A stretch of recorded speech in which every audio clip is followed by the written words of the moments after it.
So, Sadhguru, what about when people say that we were created by God? See, obviously you did not create yourself, that's for sure. Our ideas of God may vary from culture to culture. Different people around the world have different ideas about it, different beliefs about it. But why we came to this idea is this: we all crawled out of our mother's wombs and you see a newborn child how he's looking. He's asking, who, what the hell is all this? So much creation. Do you see question marks in his eyes? What? So much. Who did all this? Obviously first he looks at his mother. Well, the mother delivered you, but she can't deliver the planet. Then you look at your father, well, obviously he can't do all this. Then you looked at every other adult around you, nobody seems to be capable of doing all this. Then being human beings, we say, there is a big human being sitting up there. He does all this. I'm sorry ladies, he's a man.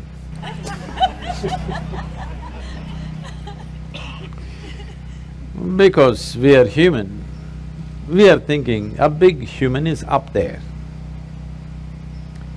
But it's a fact that we did not create this, isn't it? Neither this nor this.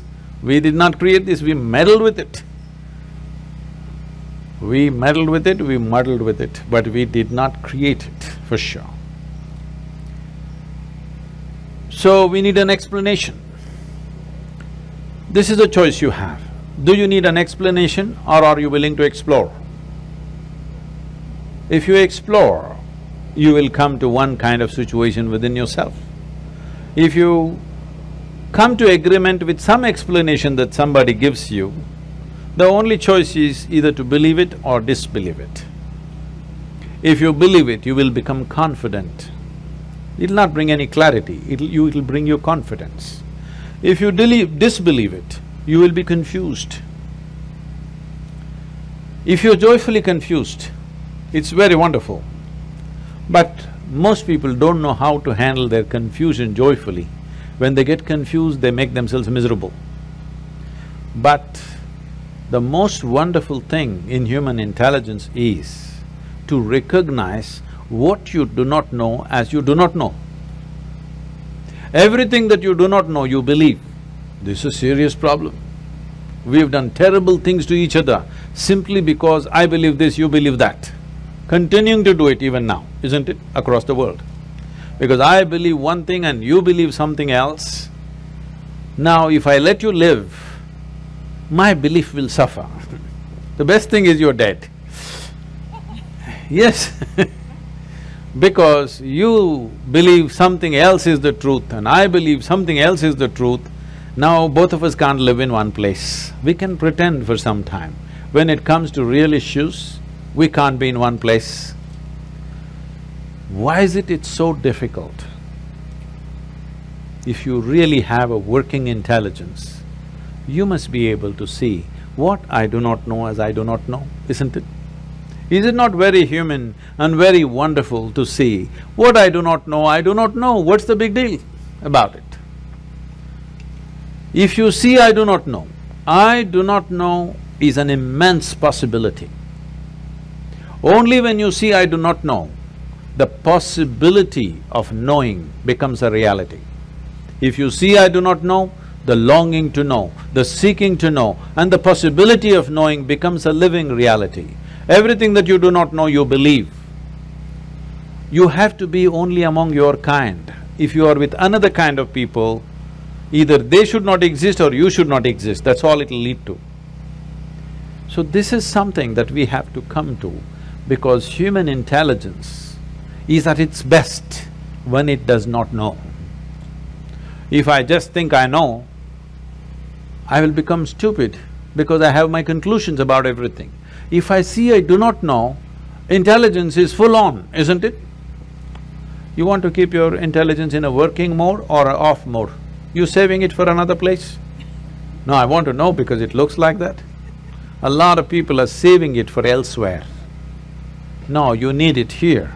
If you need it here, please look at this and see. When you see I do not know, you become very conscious, very aware, very alert. Is it true?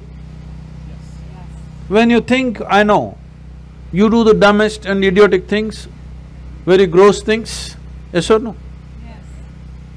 If you really see I do not know, you have fight with nobody. You have no fight with anybody, isn't it? Yes. I know is always a fight. So in the yogic culture, there is a phenomena. I'm calling this a phenomena because today, this evening, you may not understand what I'm saying, but if you invest some time and energy, you will understand. We identify with our ignorance, never with our knowledge. Because it doesn't matter how much you know, if you read the libraries on the planet, still what you know is a minuscule in this existence, isn't it? Hello? Yes. But your ignorance is boundless. Yes or no? Yes. So, if you're identified with your ignorance, you will be borderless, boundless human being. If you're identified with your knowledge, you will become a constipated human being. Constipated means it happens little by little. This is how life is happening right now. Little by little it is happening. It is not happening in a beautiful way. It is little by little. We have to strive to find one moment of joy somewhere. We have to do so many things to experience one moment of ecstasy. If you want to just live here, drenched with nameless ecstasies going on in every cell in your body, every moment of your life, then you must identify with your ignorance. You must come to terms with your ignorance. If you come to terms with your ignorance and pay enough attention, if you're ignorant, you naturally pay attention, isn't it? If you pay enough attention, you will see with all this scientific knowledge that we have, we still do not know one atom in its entirety. We know how to use them, we know how to break them, we know how to fuse them, we know how to make them explode, but we don't know what the hell it is, even today. Yes or no? So if you pay enough attention, you clearly realize you don't know a thing. Well, he asked that question, this is all I did. When I was just 4.5 years of age, I suddenly realized I don't know a thing. So if somebody gave me a glass of water, I'm just looking at the water because I do not know what is water. Well, I know how to use the water, but I don't know what it is. Even today you don't know what it is.